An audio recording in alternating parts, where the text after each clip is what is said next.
This is my EDL 850 Module 14 final assignments. So this was a case study, and so we're starting out here with a case summary, and this case focuses on copyright violations in schools and proposes the question of how to handle it. So in the case, St. Regis School is a rural K-8 school located about 25 miles from the nearest city. The town relies heavily on their grocery stores, drugstore, and other small businesses to obtain their basic needs in town. In this town, once students enter high school, they're bused to the high school in the city. Because the school is so small and only houses 420 students K through 8, there are approximately 2 teachers per grade level. The school operates on a small amount of state allocations, and they supplement the rest with 2 fundraisers a year. The first is a candy gift wrap sale, and the second is a spring fling event where students are sponsored to complete activities. Mr. Sample is the principal of St. Regis and has been there for 3 years. He's not from the town and has worked hard to foster positive relationships in the school and community who had originally been resistant towards him, and he has been successful in doing this. During the 3 years that Mr. Sample has been principal, the PTA and school faculty agreed to use the available funds from the fundraisers to purchase new computers for the school. This resulted in a new computer lab for students and teachers to use, and the goal agreed upon by all involved parties was to purchase software for the next 2 years, and Mrs. Lynn, the librarian media specialist, worked with Mr. Sample and teachers to come up with a list of software that would support the school's learning objectives for every grade. Each teacher was able to submit a request form for software programs. From these forms, the softwares were purchased, cataloged, and housed in the computer lab for student and teacher use. Mrs. Lynn also served as the computer lab teacher, and she developed a schedule so that each teacher had a specific time to use the computer lab for instruction. And all but 3 teachers in the school used the lab frequently. After about 4 months of this system, a group of teachers approached Mrs. Lynn wanting to use the new software to supplement their activities with independent use of single computers in their classrooms. And so they asked Mrs. Lynn to copy the newly purchased software programs so they could be installed on computers in all classrooms. Despite the copyright violation, Mrs. Lynn ordered blank CDs to make copies and distributed these copies of the software to each teacher that correlates to those grade level objectives. The 3rd grade teachers received these software copies on discs. Mrs. Williams is an experienced teacher who has been at St. Regis School for her whole career and was super excited to obtain the copy and use it in her classroom.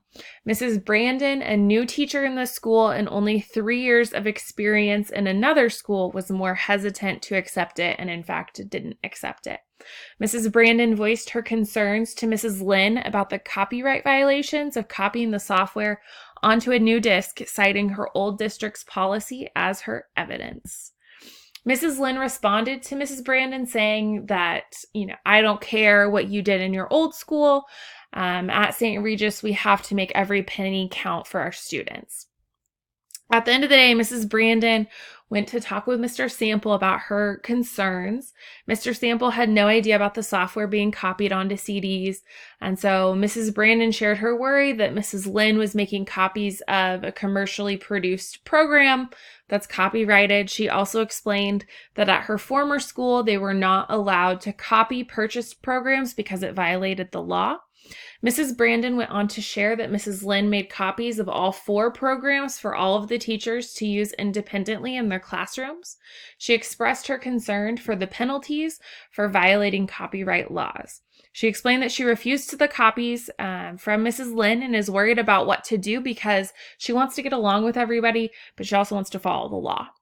The next day, after taking all the information in and sitting on it, Mr. Sample went to visit with Mrs. Lynn, where he noticed the blank CDs and asked her about them. Mrs. Lynn told him she found a way to save the school money by making multiple copies of the new software programs so that more teachers and students have access to their opportunities. She also expressed that teachers were excited to have them, and the school PTA worked hard to earn the money to buy the original programs. Mrs. Lynn then asked what Mrs. Brandon's problem was and offered to call the PTA and explain how much money they were saving by making the copies. Mr. Sample commended her on her resourcefulness, but told her that unfortunately she is breaking the law by making copies of the software and the school could have harsh consequences for her actions. He instructs her to stop making the copies and collect all of the copies she already distributed. Mrs. Lynn responded to him by saying that in a tiny town, no one will know about a few copies that are made. She also argued that the PTA president volunteered in the library and helped to make the copies and was pleased that they were saving money. So the question that Mr. Sample's left with is, what should he do? So some legal and ethical issues pertaining to this. So legal issues, obviously copyright laws are being violated by making copies of purchased commercially produced computer programs, which are protected under copyright law. Legally, the district or the school would be responsible for the consequence that results from the actions of Mrs. Lynn. So that could be harmful to the school, to the district, also to Mrs. Lynn, the principal. Ethical issues. So it's not ethical to continue making the copies after you find out about the copyright law because maybe you didn't know about it. But then if you keep doing it, once you find out, you can't do that. Mrs. Lynn has put the district, the school, and other teachers unknowingly in violation of this law, which is an ethical violation as well. Ethical and legal. So when you cross the legal line, you're also crossing an ethical line. And then potential ethical breach of district technology code, depending on what that is.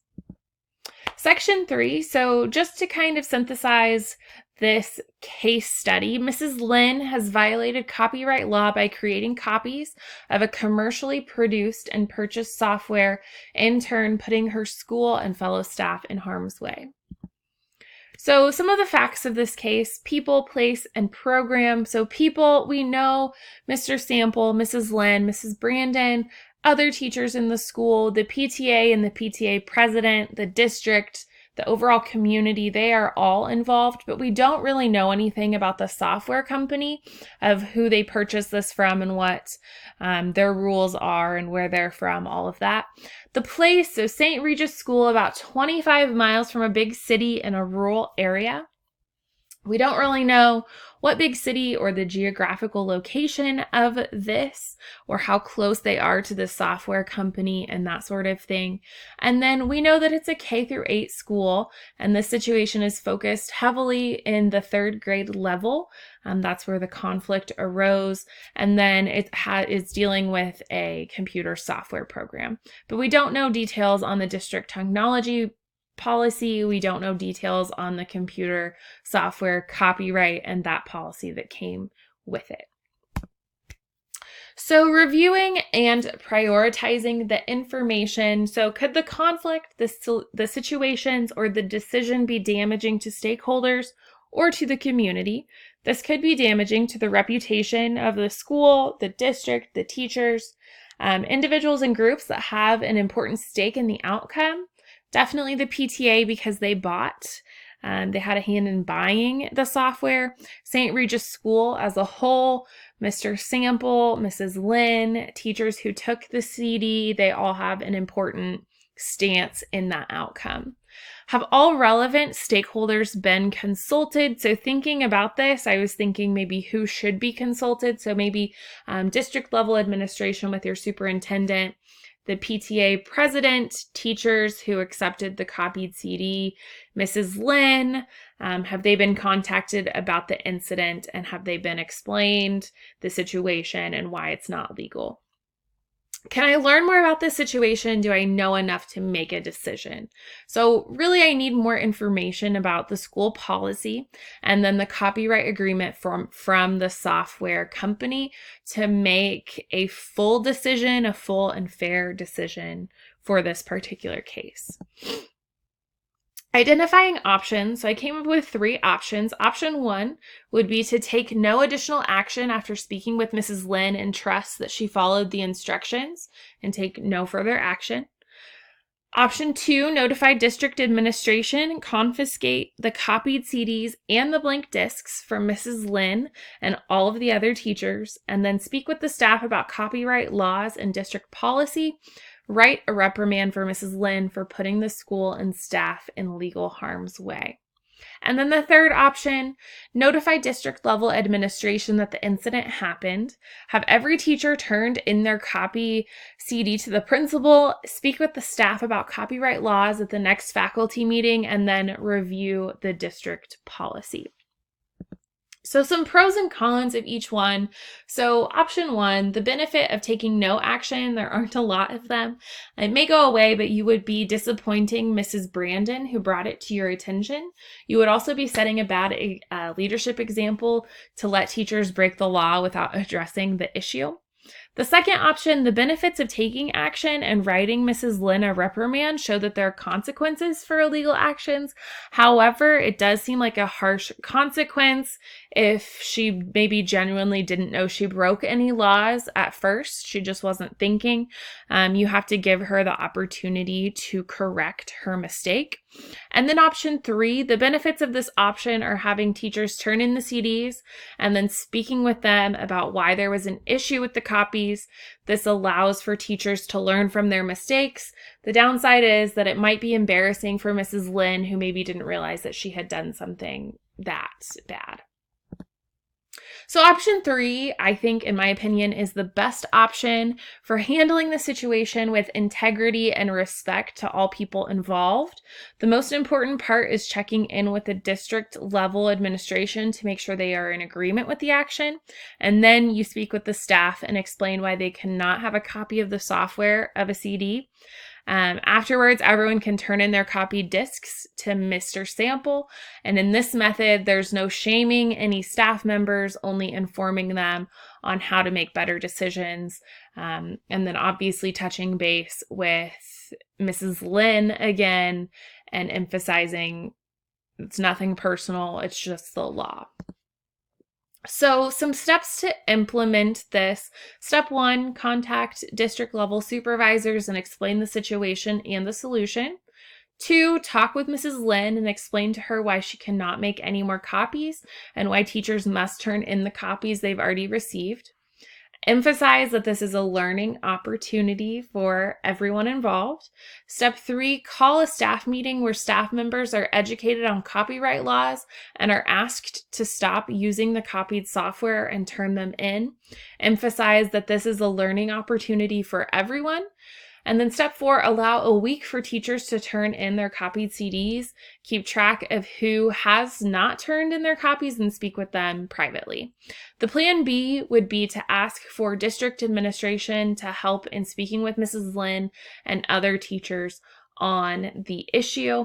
But I think that a good compromise would be maybe you come up with a system that you can check out some of the software periodically from the computer lab to use independently with different activities in your classroom. And maybe you could present that to your teachers as well, which might soften the blow of them having to give their CDs back. But this is you have to follow the law. It's hard. This is a hard case because you have to follow the law, but you also don't want to upset anyone involved. And so finding a good balance and meeting in the middle while still following the laws is the best thing to go. But thank you for watching.